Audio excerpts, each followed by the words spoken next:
Vamos a hablar de escuelas literarias en nuestra retroalimentación, el barroco, el neoclasicismo, el romanticismo y el realismo. Las corrientes literarias son según cómo es lo que escriben los autores según la época en que vivieron y el lugar donde vivieron también.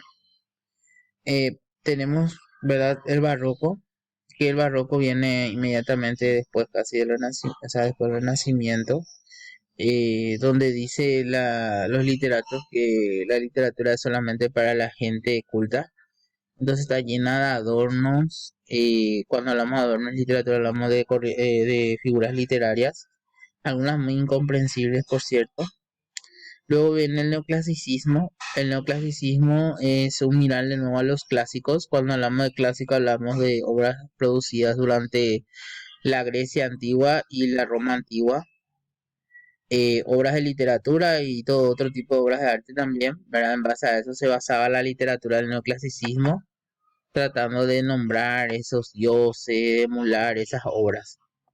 Después tenemos el romanticismo, como dice la palabra, ¿verdad? Romanticismo, sentimientos, pero todo de sentimientos se dio más en Europa, se dio algo también en América, pero en América más bien se dio más por la lucha de clases sociales. En la época del romanticismo la mayoría de los países estaban en la época de la independencia, incluso algunos llegó muy tarde el romanticismo, como por ejemplo en Paraguay, que ya en la época de los López llegó, ¿verdad? Porque estaba también en la época de la independencia. Luego tenemos el realismo.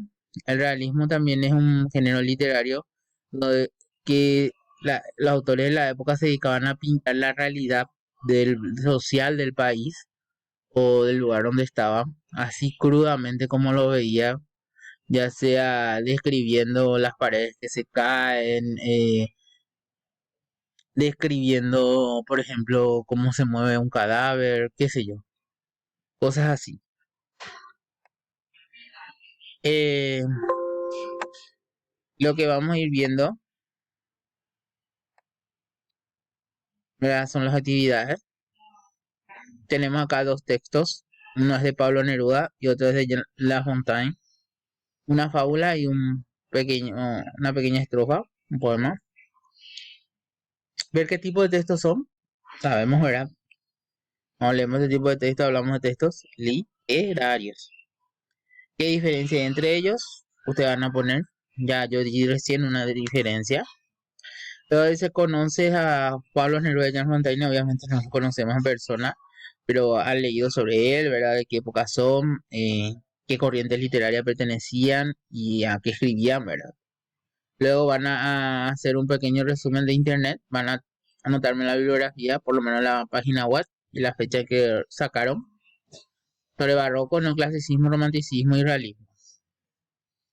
Después tenemos en el 3 4 textos más, ¿verdad? Texto 1, texto 2, texto 3 y texto 4,